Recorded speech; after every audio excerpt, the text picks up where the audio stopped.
I'm going to just bring together a couple of thoughts which have come to me during the day. There's so much, I'm not going to try and cover everything that's been talked about. But the first thing that I'd like to talk about is that place branding, particularly nation branding, I think has been widely recognized as something which generates economic value for countries. I think, as I said earlier in my presentation, I think it has been recognized at last, which it wasn't 20 years ago. So first of all, it's been recognized. The thing is, in order for it to be successful, there needs to be absolute clarity about what the positioning is. I thought the Finnish presentation earlier was very interesting. That whole issue about association with happiness, it's quite clear. It did make me slightly laugh, though, because we used to have a Finnish au pair who said that, you know, there's a very high level of depression in Finland, and quite often they used to sit there in their family groups at dinner and not say a word for an hour. And she said there's a concept in Finland which is silence is golden. It doesn't really matter if you don't talk. So quite often you can be talking to Finnish people who don't say a word, but then you go out for a drink with them and they're suddenly crazy party people. So it's a very odd situation. But the point is they have chosen happiness as a theme which I am sure they will push through. And when they get excited and interested, Finnish people are extremely sociable, fun, etc. So it's a great positioning, I think. So clarity is one thing. The second thing is discipline. And I think one of the things that the Great campaign has done is bring a great deal of discipline to the way in which all the multifarious campaigns in the UK are pulled together. Discipline is extremely hard to do. And then the third thing is investment. I think I said loud and clear earlier on that I think across the board, place brands do not invest enough. Most are ridiculous. In fact, I don't know whether they're still here, but I was chatting to the team from the UK soft power group, and because of austerity and all this kind of thing, sadly their budgets are being reduced, not increased. To me, that seems nuts. And when we talked to Laura, her point was that really their budget is very limited. You know, they're limited on what they can do. There are so many opportunities. Were they given that $200 million that I referred to? So there's a close relationship between different place brands. It is obvious that a brand like London has a very significant effect on people's view about the UK. In fact, I wouldn't be surprised if a lot of people outside the UK really, when they're thinking about the UK, they're very largely thinking about London, everything to do with London. It's very significant anyway. So they are connected, and they are connected to the corporate brands that come from these places. You know, you create an image of a place. London is well known for finance. London is very well known for, dare I say it, gin.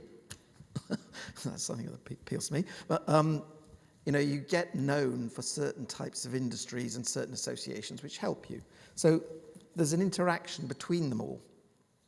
And I don't think it's any coincidence that London came out top of our city index when we did a global city index, and the UK has been coming out number 2 or number 3, even though as a great power, we have been declining over the years. We still have a very strong soft power, and we still have a very high nation brand value, which passes across, not least to people like brand finance.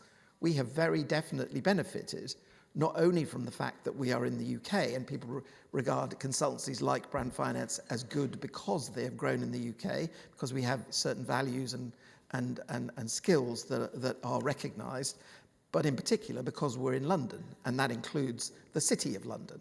It has really helped our business being in the City of London, being in the UK.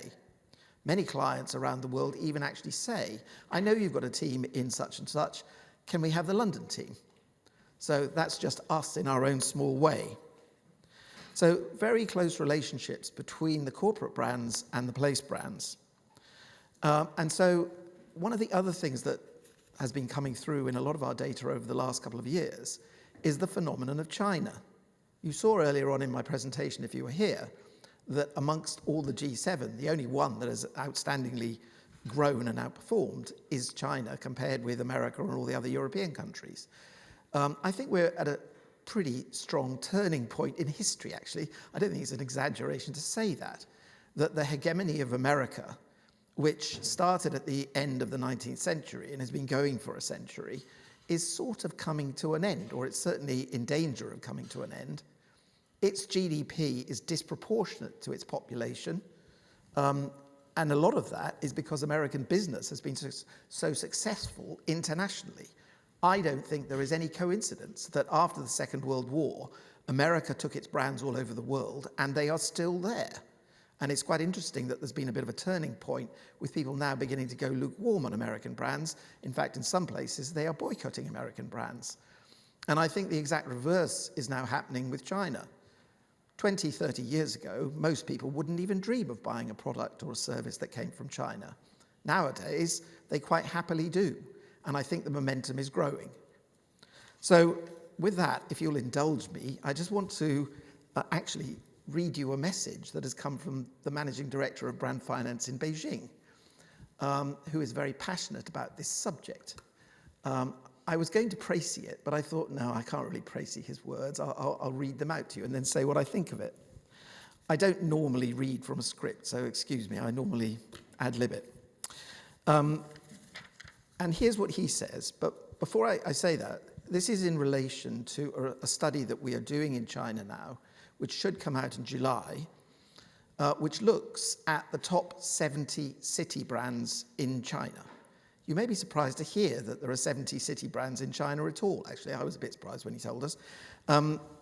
China obviously has 1.4 billion population. There are many urban centers. Many of them go back thousands of years. The oldest cities in China actually go back 4,000 years. So Beijing, for example, is more than 1,000 years BC when it was founded. That is continuously lived in. So huge history, huge culture, going back a long way. And I looked up the stats. In Europe, there are only 14 cities, apparently, with a population in the inner ring of 2 million plus, and there are only 7 with 4 million plus. In China, there are 40 with 2 million plus, and there are 30 with 4 million plus, and some of them are as big as, well, from 10 to 30 million. So they're huge places, and they're all quite different from each other, which outside China, people don't realize. They don't realize anything much about China, what they represent, how they're different culturally or whatever.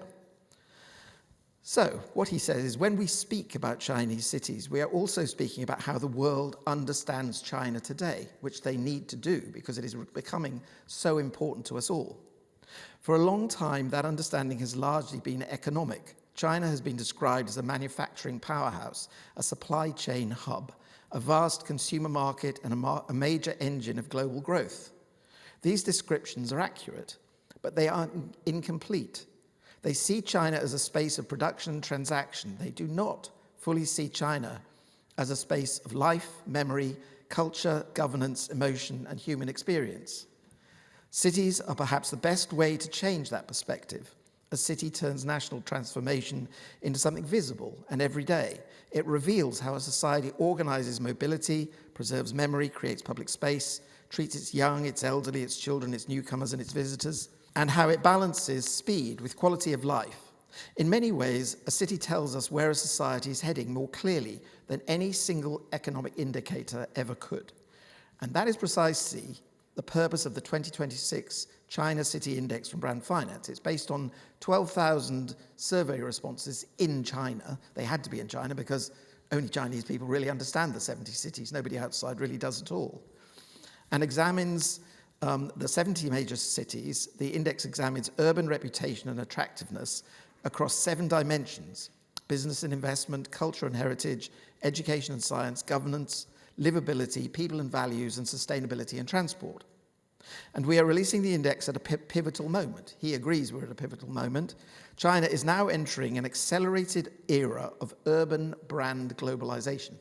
That's a slightly verbose way of saying that the Chinese government has decided that they want to put their foot on the accelerator of inbound tourism to China, which I mentioned earlier on. And they are putting a lot of discipline and clarity behind that because they want people around the world to visit, to understand, and to see the differences between these cities. And that is how people will begin to understand things that come from China, the quality of things from China, and the products and brands from China. They have seen this as a very clear policy issue, which, as usual, they will do in spades, I'm sure, with a great deal of discipline. Following a decade of national-level brand development, urban internationalization has become the country's new core strategic priority. Supported by successive top-down policies, Chinese cities are stepping into the global stage at unprecedented speed. The policy memorandum is strong. To boost international communications, to build world-renowned city IPs, and to export China's proven urban governance models abroad. This provides a perfect strategic window for us to launch the City Index and to restart our research on a global index to compare the Chinese cities with. Against that backdrop, the central message of our findings is clear. Chinese city competition is moving beyond a narrow focus on hard economic power. Industry, capital, infrastructure, and transport still matter greatly, but they are no longer the whole story. In the next phase of urban competition, experience, personality, trust, culture, livability, and emotional connection will matter more and more. A city attracts people not only because it offers jobs, it attracts people because it offers a life. Public services that can be trusted, neighborhoods that can be enjoyed, cultural experiences that can be remembered, green spaces that can be used, and a genuine sense of belonging. And seen from this perspective, Chinese cities form a remarkably diverse map. Beijing represents a strength of a national center combining history, education, science, governance, and international exchange. Shanghai embodies global connectivity, commercial discipline, and a vibrant modern urban culture. Hangzhou shows that the digital economy and life aesthetics can grow together.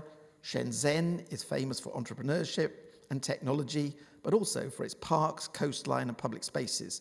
All invite us to rethink what an innovation city can look like. Chengdu demonstrates the lifestyle itself can become a form of city power. Beyond these familiar names, many other cities are forging their own distinctive paths. Nanjing has built a powerful sense of reassurance through education, healthcare, safety, and governance. Xi'an and Luoyang, which is the oldest city in China, show how historical heritage can become contemporary cultural participation. Qingdao, Shuzhou, Kunming, Sanya, Weihai, and Yangshu remind us that ecology, climate, water quality, walkability, and urban beauty are not luxuries added after development. They are part of the competitiveness. This is why stereotypes are so limiting. If China is seen only as a manufacturing base, we miss its cultural creativity. If China is seen only as a market, we miss its lived worlds. If China is seen only through growth figures, we miss the people, the places, and the everyday experiences behind those figures. One of the most important findings of the index is the gap between internal pride, which is very high, and external perception, which is almost zero. External audiences tend to recognize the hard economic power of Chinese cities much more easily. The technology, jobs, transport networks, industrial strength are major landmarks, but they often miss what residents value most: the green space, safety, friendliness, healthcare, culture, education, nightlife, walkability, and the warm community life. Hard power travels easily. Soft power is too often lost in translation. That creates a challenge for Chinese cities, but also an opportunity. Cities need to tell more precise and more human stories. They should not speak only for the language of industrial plans and large-scale projects. They should also speak of a neighborhood park, a night market, a trusted school, a reliable clinic, a walkable street, and a piece of history that has not been erased. China is a very unspoilt place. To understand China today, we must look not only at what its cities produce, but at how they live, how they remember, how they welcome, how they govern, and how they imagine the future. Chinese cities are not containers for a single national story. They are places where many versions of modernity are unfolding at once. That is a broader message of the Chinese City Index. China is a manufacturing powerhouse, but it is also a country of expanding cultural experience. China is a major market, but it is also a society made of countless daily lives. China has speed, but it also has scenery. It has efficiency, but it also has warmth. It has world-class industries, but it also has city personalities that deserve to be seen on their own terms. When we walk into these cities, China becomes less abstract. It appears in a bridge, a street, a park, a meal, a performance, a safe walk at night, and the feeling of being accepted by a place. This China is not a slogan, it is an experience, and it deserves to be understood more fully. Thank you for listening to that. I wanted to read it all because I find in a way it's very hard to actually summarize that just into a few words. I think it's fairly obvious from the depth of what he is saying, how strongly it is felt in China, that people outside China don't really understand much about Chinese culture or what it can produce. And yet, on all the measures we look at, China is rapidly overtaking America. And over the next 10 to 20 years, it is going to become a much bigger part of all of our lives. You know, Chinese brands are now beginning to come in, and I think we are going to see a big surge. One of the key things that they do is the points that I made earlier. Because it is so hard to break into Western markets, there is nearly always clarity about what they're offering. There is certainly always discipline, and there is definitely investment. If you just look at what the Chinese government has done in terms of developing the electronic vehicle market, or the solar power market, or many of the online games and apps and so on. In every area, there is a focus on making China a global power. So, sorry to indulge so much on and on about China, but I feel it really is one of those things that you cannot come away from a nation branding thing like this with the results that we have got to show already without making the very clear point that I think you're going to be seeing a lot more of opportunities to visit China, of Chinese culture coming into your everyday lives. And I think probably the way that they will do it over the next 20 years, the warmth towards China and Chinese culture will grow, and that will help their brands the way American culture helped their brands in the immediate post-war period.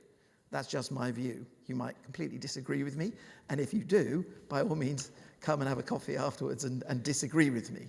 But anyway, I find it all extremely exciting, and above all, what it does is to push all other countries into realizing they have to be more considered, structured, and invest because they're going to have this competition. China, I think, is leading the way in terms of developing nation branding and place branding. So there you go. That's my closing remarks from the thing. I hope that was of some interest to you. Thank you all for coming, and I hope we'll see you at our next event. Thank you. And I'd like to say thank you to all of our speakers.